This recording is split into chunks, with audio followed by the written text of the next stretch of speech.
योगेन चित्तस्य पदेन वाचाम् मलं शरीरस्य च वैद्यकेन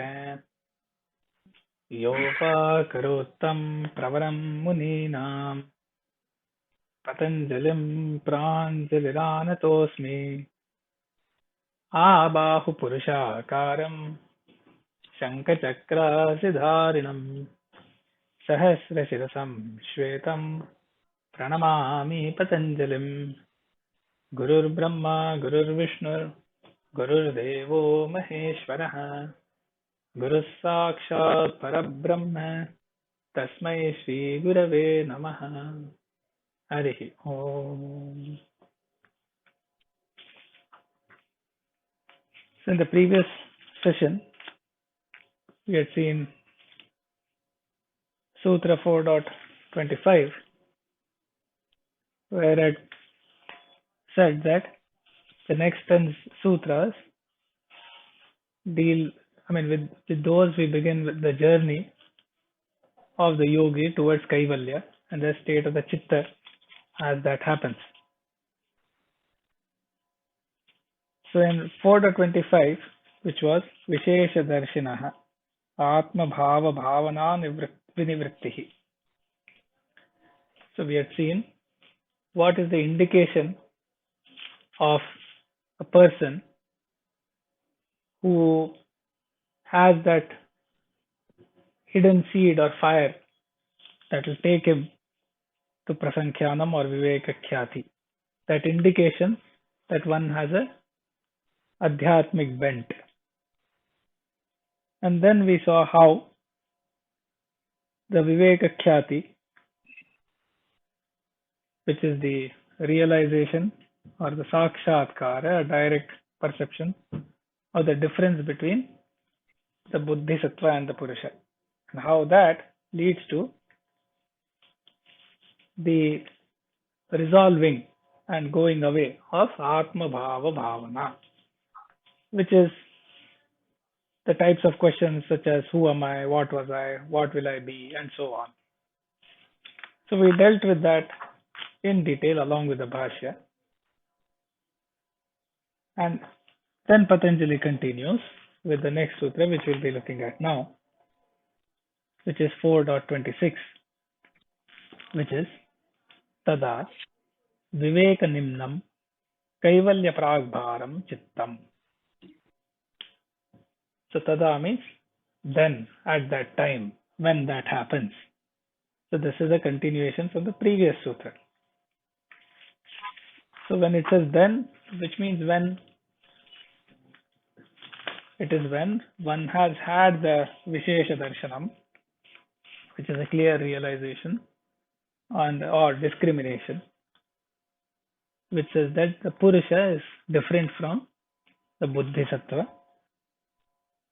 And then the Atma Bhava Bhavana has had its Vinivritti, which we just discussed it. So when that has happened, what happens? Tadā vivekanimnaṃ kaivalyaprāgbhāraṃ cittam. Says Sutra 4.26. So vivekanimnaṃ means inclined towards, leaning towards viveka. Viveka here refers to discrimination, discriminative understanding, which is a clear realization of that difference between Purusha and Bodhisattva, which we have talked about multiple times, so we won't go into details here. And then kaivalyaprāgbhāraṃ. So it's as though it is oriented towards, facing the direction of, walking towards kaivalyam. So now chitta goes in a state where it is vivekanimnaṃ, leaning towards this viveka, and moving towards or oriented towards kaivalyam. So that's what happens to the chitta. It says 4.26. Now Vyasa has a pretty brief commentary on this one, so let's look at that. It is essentially an elaboration of the sutra. Vyasa says, Tadanim, at that time. Once again, at that time refers to the previous sutra, where the Atma Bhava Bhavana has resided or receded. So tadanim yad asya cittam vivekanimnaṃ ajñānanimnaṃ āsīt.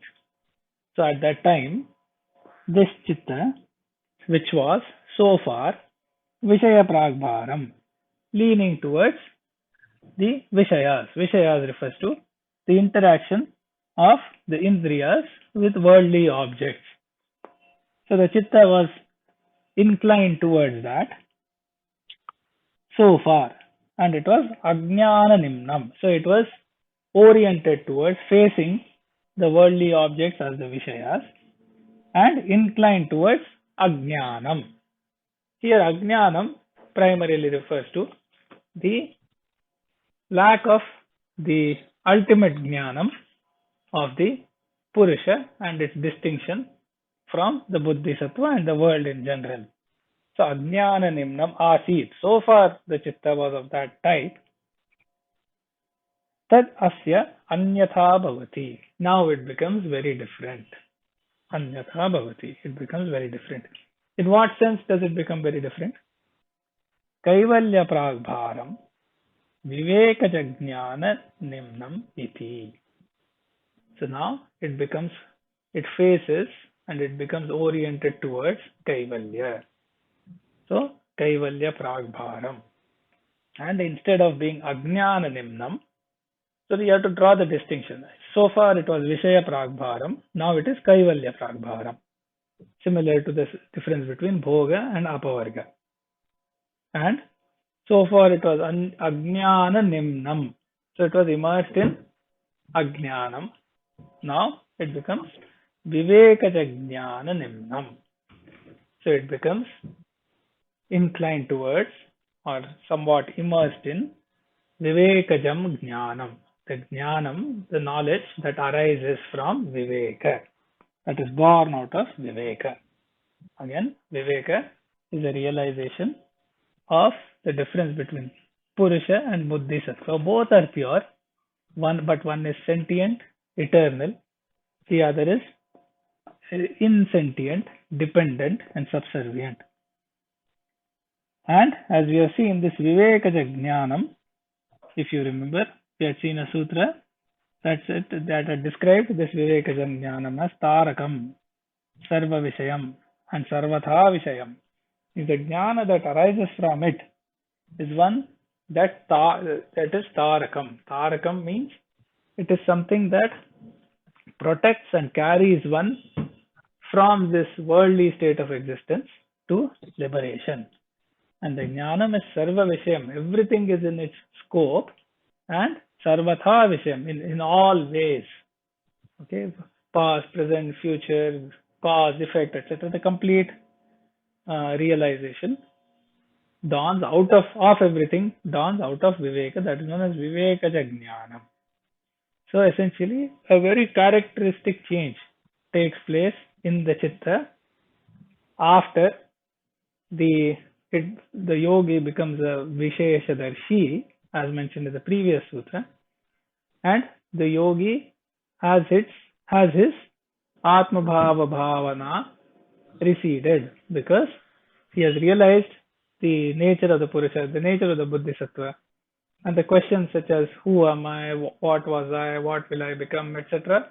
That whole thing goes away, and a complete transformation happens in the chitta, where rather than being oriented towards Vishaya and worldly objects and things, it suddenly changes and it becomes kaivalyaprāgbhāraṃ. It is sort of facing the side of kaivalya. And secondly, rather than being inclined towards and immersed in ajñānam, ajñānam refers to things other than this particular highest knowledge. It now suddenly becomes completely inclined towards and immersed in vivekajam jnanam. So we are seeing how the chitta transforms in a step-by-step manner. So we have been given a very high resolution view of this transformation of the chitta from the normal state to the vivekakhyati state, and then further progress in that direction as the chitta then proceeds to kaivalya. So this is the state where the chitta becomes vivekanimnaṃ and kaivalyaprāgbhāraṃ as described in this Sutra 4.26. So it's an interesting topic, which is a culminative aspect of Yoga Darshan and Patanjali's treatise. It commenced with the previous sutra, Atma Bhava Bhavana Vinivrutti.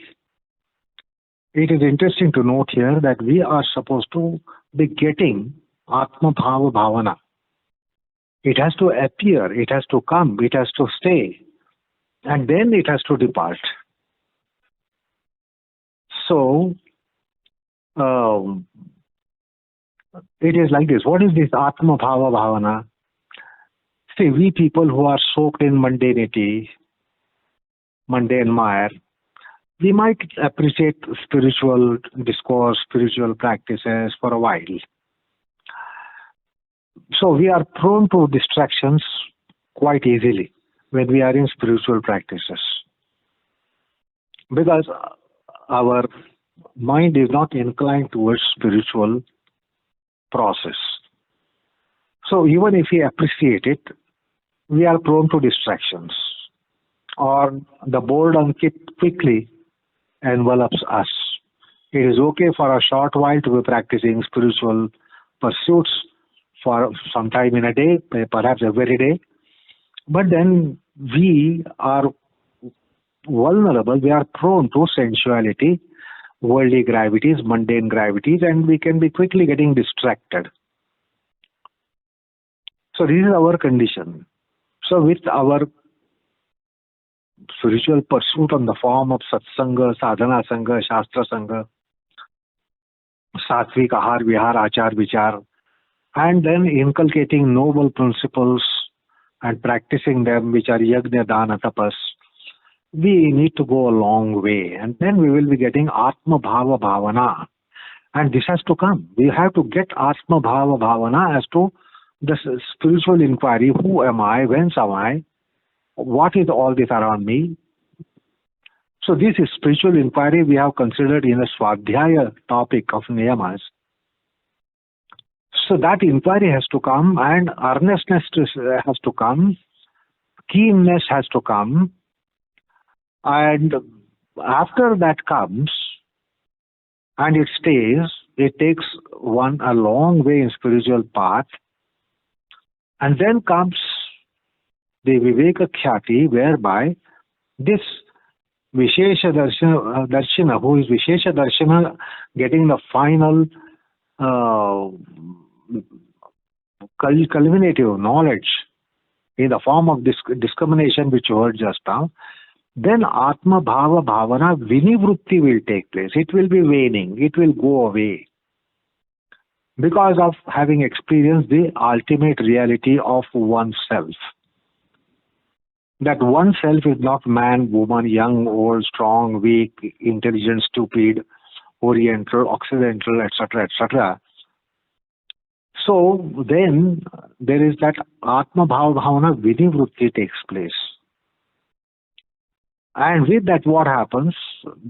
The yogi's chitta is now kaivalya prone, gravitating towards kaivalya. Kaivalya is a chaturtha purushartha, parama purushartha, moksha purushartha, spiritual samambonam. So that's why it is vivekanimnaṃ. So it is now, it has a slope towards viveka. For us, viveka is uphill task. We have to climb up to reach that Viveka Khyati, or the stages of the Viveka Khyati. It's an upward trading for us. But when this right stage comes, which is called Viveka Darshana, then it is vivekanimnaṃ. Now it starts flowing towards. So it gains its own momentum, and then it cannot be prevented. Like if the water is flowing on the slope, it is very difficult to stop the water. So vivekanimnaṃ, and then kaivalyaprāgbhāraṃ, it is now charged with kaivalya, it is gravitating towards kaivalya. Kaivalya itself draws the chitta. That is what is happening, and this is how the final journey of a yogi can commence.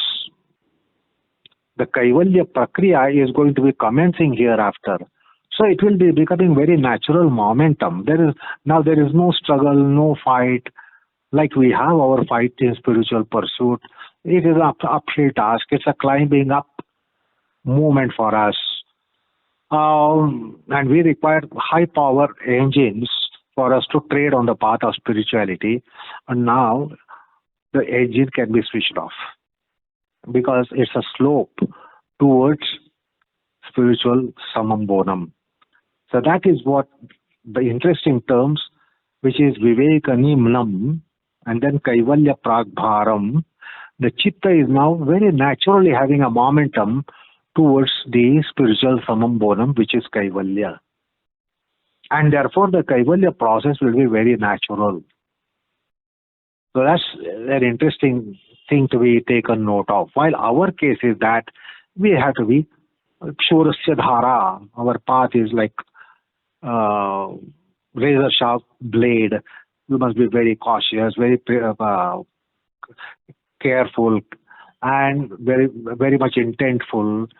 And we'll have to keep on our endeavor regularly without any respite, and not to be relenting at all. Now there is no question of not relenting. It's a now slope.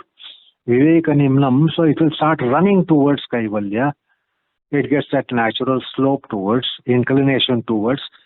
Slope is inclination. Don't take it in the sense of physical condition of a slope. So it's the gravity itself, viveka gravity is so strong, kaivalya gravity is so strong, it starts naturally having a momentum. That is what is being mentioned here. So it is kaivalyaprāgbhāraṃ cittam. These are beautiful predicates, apt predicates, which Patanjali has coined. Okay.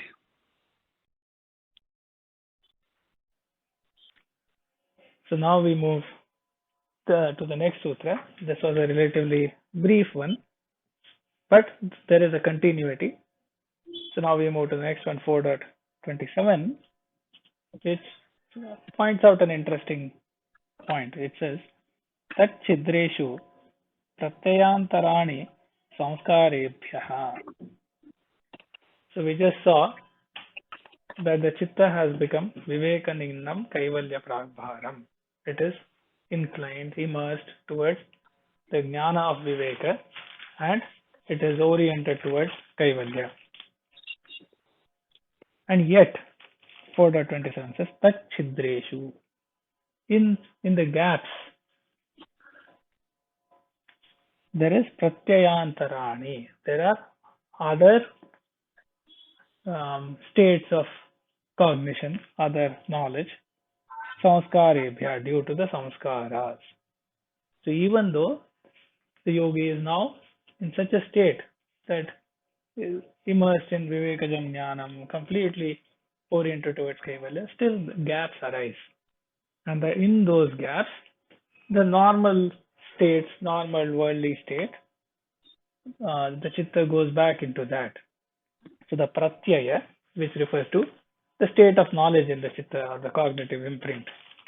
So pratyayāntarāṇi. So the normal ones, which are different from the ones that are oriented towards kaivalya, they arise. Why do they arise? Saṃskārebhya. So there are samskaras in the chitta, like we have seen. There are those, in English it's usually referred to as subliminal impressions. So there are those imprints from previous karmas, actions and states of knowledge that then manifest themselves to create normal worldly states for the chitta.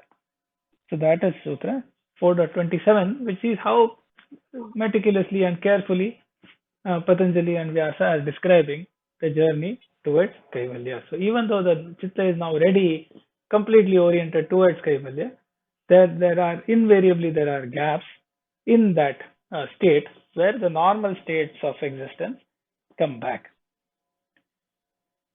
So Vyasa once again has a relatively brief commentary. He says, pratyaya vivekanimnasya Sattva Purusha Anyata Khyati Matra Pravahinaha Chittasya Tacchidreṣu pratyayāntarāṇi. So now Vyasa is sort of completing the sentence and elaborating. So in the context of this yogi's chitta, which is its state of cognition, its cognitive imprint, etc., is towards vivekanimnaṃ. And sattva purusha anyatha khyati matram. So that it is the another word to describe the same thing, which is the difference, the knowledge of the difference or the realization of the difference between the sattva, the buddhi sattva and the purusha. And that is the pravaha, that is the flow of cognition that is happening. Now with respect to this chitta also, there are chidras. Chidra is gaps, where pratyayāntarāṇi, there are different states of knowledge or cognitive imprints. What are they? Asmiti va, mameti va, janamiti va, na janamiti va. So in very brief, the normal states of cognitions have been described as asmi. Asmi means I am. Mama, this is mine. Janami, I know. Na janami, I don't know. So these are normal states of our existence. Whereas we have seen in samadhi, so firstly, there is a arthamatra nirbhasa. So swarupa shunya iva. So which means the awareness of that this is knowledge, that subsides. And the arthamatra, the dheya vastu, which means the thing that the knowledge is of, that shines by itself. Right? So that is how samadhi has been described. Now here, this is the samadhi also, as we have seen, there are levels. And this is already a high level because there is a viveka khyati that is happening. So in that situation, when this chitta is in that state of vivekanimnaṃ, that part of the chitta which is, oh, I am, this is mine, or I know, all of that has resided, and only the viveka khyati is shining in that chitta as the cognitive imprint. However, say Patanjali and Vyasa, even there are gaps where one comes back to the normal state, which has been very simply described as the different states of pratyayas, like I am, asmi, mama, mine, janami, I know, na janami, I don't know. So these kinds of normal experiences, they do come even to a yogi in this stage who is journeying so close towards kaivalya. So why does this happen? Kutaha kshiyamana bijebhya purva saṃskārebhya iti. It is coming from the purva samskaras.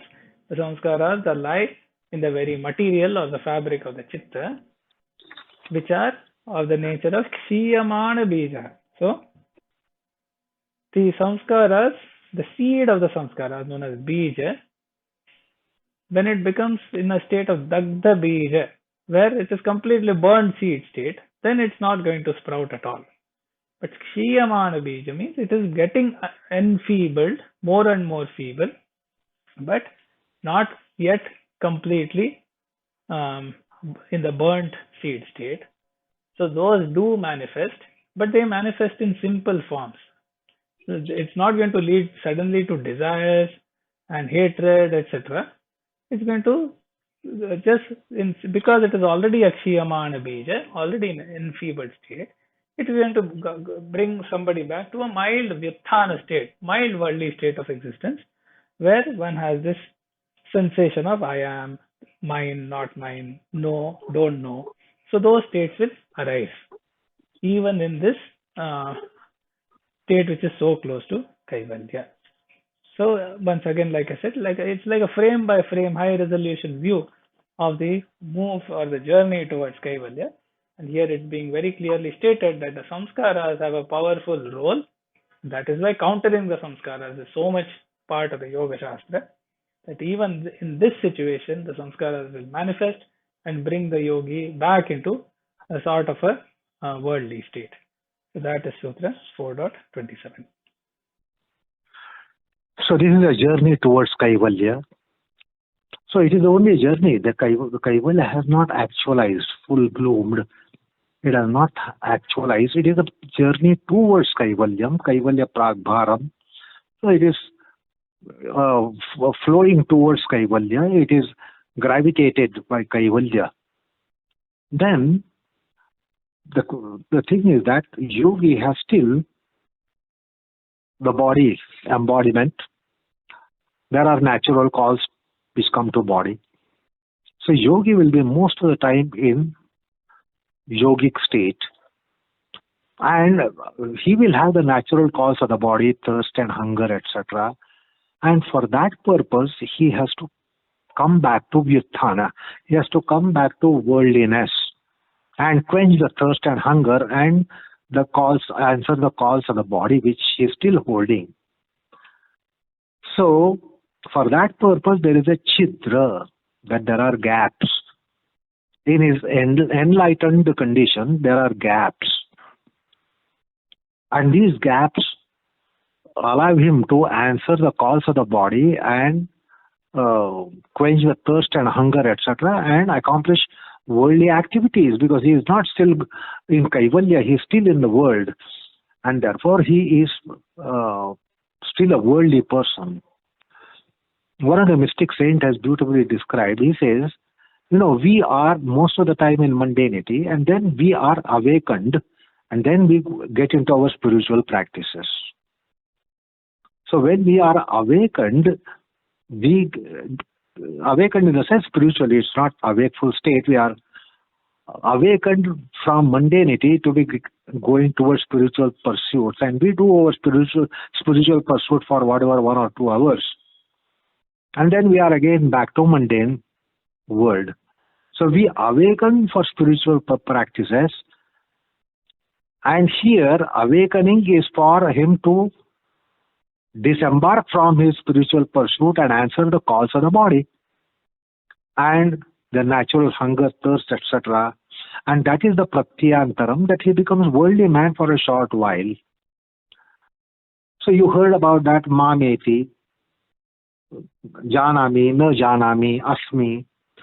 So like mundane identity aspects do come to him. Like we have our identities.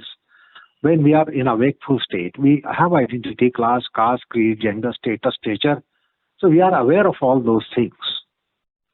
And from mundanity, we get awakening and try to go to spiritual pursuits for some time. Why it is opposite in case of a yogi? Most of the time he is in yoga, but then he is given gaps. There are intervals and intermissions for him to attend to his body calls, thirst and hunger, sleep. So these are all natural requirements. Everyone needs to go to sleep. Everyone has hunger and thirst. Yogi too has hunger and thirst because he is still with the body. He is still with the body mind. So those calls will be there for him, and he just comes to this worldliness for a short while to just answer these calls, where he is in aham, asmi, or mamatvam, or as you just have heard, janami, na janami, I want this, I don't want this. So all this will happen to yogi also, but not the cacophony of all that we have. So it is just for subsistence. For the embodiment to subsist, he will answer the calls of the body, quench the thirst and hunger, etc. And no sooner it is quenched, he goes back into yoga again. So he is most of the time in yogic state, and like lightning in the thunders, the skies, there is lightning, and therefore he gets the feeling of this is me, this is mine, I am this, I am that, I am body mind, and body mind needs this. So he answers the calls of the body because the kaivalya has not still taken place. He carries the body, carries the mind, carries the complex. So like lightning happens in sky, and everything becomes visible at night. Otherwise it is absolutely dark. But with the lightning, we can see the mountains, we can see the trees, they become visible to us. So similarly, there will be lightning kind of thing, whereby he will get the self-identity and he will answer the calls of the body, because those are to be answered until the liberation has taken place, and until he is emancipated, yogi is emancipated from body-mind complex. The care has to be taken. That is why tacchidreṣu. Otherwise, most of the time he is in viveka khyati or viveka pratyaya. But when suppose there is hunger and thirst, he has to answer the calls. So there are chidras. There is chidra in his viveka flow. And then pratyayāntarāṇi takes place. The pratyayāntaram is vyuthana and the worldly aspects, because the still saṃskāras are there.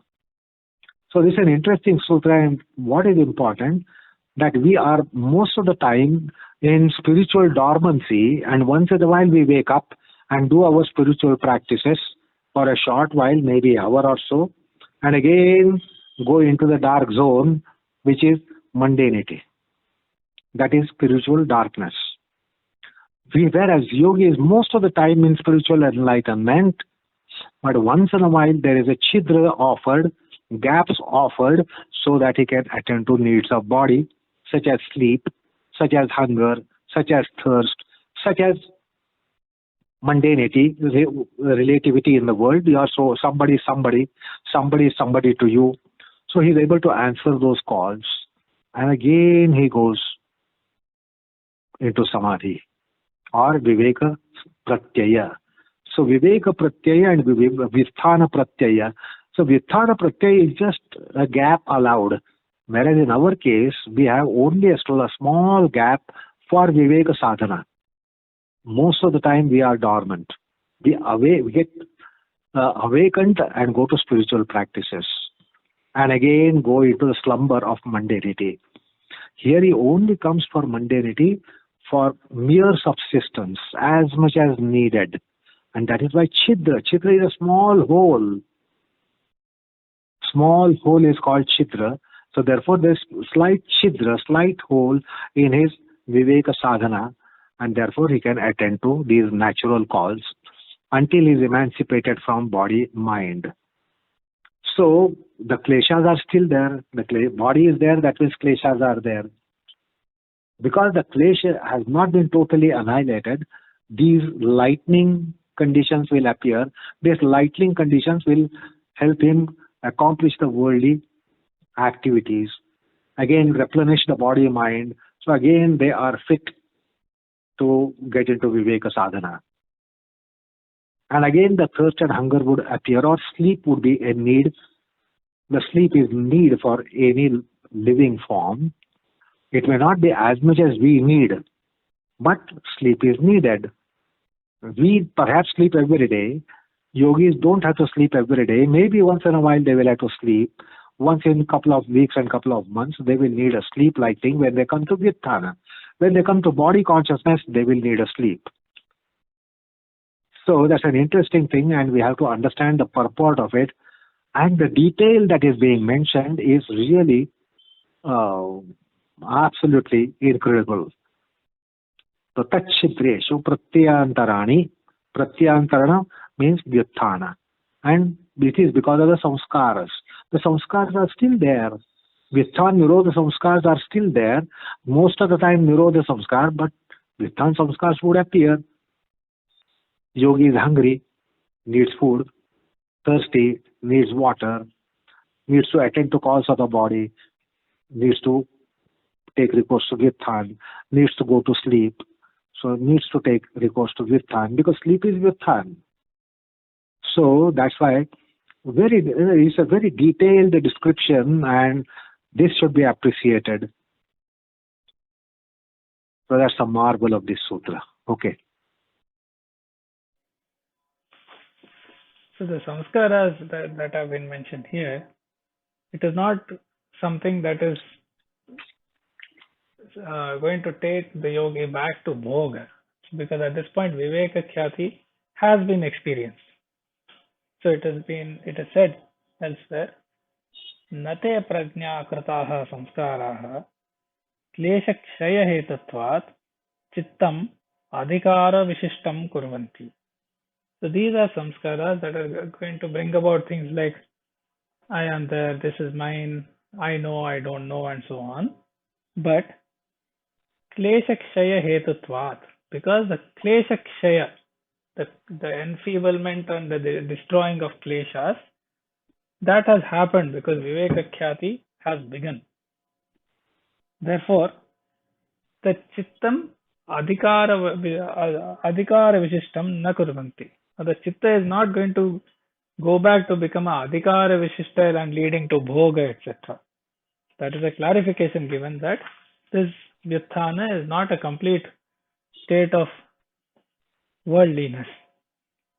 And therefore comes the next sutra where it says, Sutra 4.28, hānameṣāṃ kleśavaduktam. So hānam means the removal, the destroying of these samskaras is said to be similar to that of kleshas, which clearly indicates that the burning of the seeds of the kleshas has already happened, and of these samskaras are also of a similar type. So hānameṣāṃ kleśavad, similar to that of kleshas, uktam, it has been said. So that's Sutra 4.28. Hānameṣāṃ means the removal or destruction of these. By these it refers to those samskaras which are bringing the yogi back to the quote unquote normal state, the vyuthana state. Their removal is also similar to that of kleshas. So in our text it has been elaborated as evam, similarly, vyuthana samskaraha api viveka khyati aparipaka dashayam pratyayāntarāṇi kurvāṇāh paripakva prasaṅkhyāna dahana dagdha atma bija bhāvāh na prasavadharmānah bhavanti iti kleśavad eṣāṃ hānam uktam veditavyam ityarthaha. So the meaning is elaborated. It says, and therefore, with respect to these vyuthana samskaras also, in a state where the viveka khyati has not fully ripened, that is known as viveka khyati aparipaka dasha. Viveka khyati is there, but it's not fully ripened yet.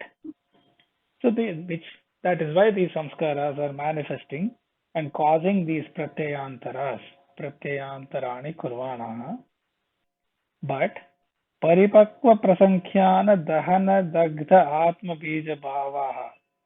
So once that viveka khyati, also referred to as prasaṅkhyānam, once it becomes fully ripened, paripakvam, in that case, dahana dagdha atma bija bhāvā, they will become of the type of a burnt seed state, okay, and will no longer manifest, will no longer lead or will no longer sprout like the seed sprouts.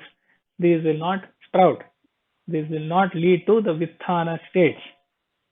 And that is similar to how with respect to kleshas we say once it is in burnt seed state, the kleshas don't sprout, and therefore it is said with that kleśavad eṣāṃ hānam uktam veditavyam ityarthaha. Therefore, we have to understand that it is said that the hānam or the removal of these vyuthana samskaras similar to that of the removal of kleshas, in the sense that both go to a burnt seed state and that leads to them not manifesting. And in this case, these samskaras will go into the burnt seed state when the viveka khyati goes to a ripened condition. We will see what is this ripened condition in subsequent sutras. So this is Sutra 4.28, hānameṣāṃ kleśavaduktam. Let's see what Vyasa says about it. He says, yatha klesha dagda bija bhava na praroha samartha bhavanti tatha jnanagnina dagda bija bhavaha pura samskaro na pratyaya prasuhu bhavati. So just like the kleshas, when they get into this burnt seed state, they don't manifest or become active. Similarly, these samskaras, when they also go into the burnt seed condition because of the jnanagni, the fire of knowledge, they also do not manifest these different states of knowledge, the worldly states of knowledge. Na pratyayāntarāṇi bhavati. Jnana samskarastu cittādikāra samāptim anuṣērate iti na cintyate. So these, see now, look at how Vyasa is completing this whole thing, because Vyasa realizes that a diligent reader or a diligent listener may have one doubt. He may think that, okay, these Vyuthana samskaras go into a burnt seed state because the jnanam of the viveka khyati, fine. But the experience of the viveka khyati itself is also going to leave behind samskaras. That's also going to leave behind those subliminal impressions of jnanam. So that is known as jnana samskaras. Now what about that? Because as long as samskaras exist, the chitta is going to exist. As long as the chitta exists, there is no kaivalya. So Vyasa addresses that. He says, jnana samskaraha tu chittādikāra samāptim anuṣērate iti na cintyate. So when the chitta's adhikara for bhoga, etc. is completed, as we have seen already while discussing the previous sutra, where I had clearly mentioned that adhikara vishishtam na kurvanti. So similarly here, when the chitta's adhikara is going to finish, the jnana samskaras sort of get included as part of that and will go away. Therefore, na cintyate. There is not much elaboration done in the sutras about what happens with these jnana samskaras. It is quite clear that these jnana samskaras, they are going to go away along with the chitta when the chitta adhikara gets completed as part of the kaivalya process. So that is Sutra 4.28 along with its bhashya. So how long this interruption in Viveka Samadhi is going to take place to answer the natural cause and to manage the klesha bound body, klesha subsumed body? How long interruptions are going to come? Is it going to be a perennial condition thereafter? No, that is not the case. Because those Vyuthana samskars, mundane samskars, are going to appear once in a while. So slowly their frequency will be reduced as the Viveka samskars are enriched. So the intermissions won't come on daily basis or in a kind of higher frequency. So slowly the chidras will be slowly coming at a delayed point in time as yogi ripens in kaivalya prakriya and viveka sadhana. So it's not that all the time yogi will have to answer the cause and go for his sleep and answer the natural cause of hunger and thirst, etc. So these are the samskars which you heard that like lightning they come and gives him feeling of ahamtva, mamatva, etc., etc. This is me, this is mine, I know, I don't know, etc., etc. But that will slowly go away. But they are going to go away. That is what he has mentioned, hānameṣāṃ. They will be destroyed. How will they be destroyed? With the kleshas, destruction has been already mentioned. We have considered the klesha destruction in the second chapter, sthula kleshas and sukshma kleshas. So the klesha destruction has been already postulated, has been described. So as the kleshas will be in a process of destruction gradually, these Vyuthana samskars will get lit up and come up and appear they will slowly start not appearing and they can be ultimately stopped. So, te pratiprasava he yaha sukshmaha is the sutra which comes in second chapter. So in the pratiprasava, these subtler kleshas will be destroyed. And you should recall in the first chapter towards the end, this was mentioned that new coming samskars slowly destroy the old samskars. Though both are exalted in class, but as the new samskars come, the old samskars are replaced by new samskars, and that's how refinement takes place. Ultimately, sarva nirodhat, nirbija samadhi happens. That is the kaivalya happens. So similarly, the klesha destruction has been mentioned. So also the embodiment limitations will be slowly going for dissolution as the kleshas get dissolved. So it's not that this will be happening very often. There will be chidra, there will be interval for attaining worldly needs, worldly conditions. No, the intervals is not a perennial condition. For kaivalya prakriya, somewhere that will stop. So their destruction is mentioned as hānameṣāṃ kleśavaduktam. Like klesha destruction has been mentioned, the hānam of this interrupting samskars, which gives him entry into mundanity and worldliness, will be also destroyed, and ultimately it will be smooth passage towards the process of kaivalya. So this intermission is not going to come constantly and eternally.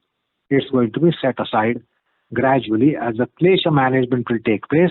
The kleshas are destroyed, so also these samskars which bring him to worldliness, a wakeful state, will also not happen. They will also be destroyed with the kleshas. Okay. Okay.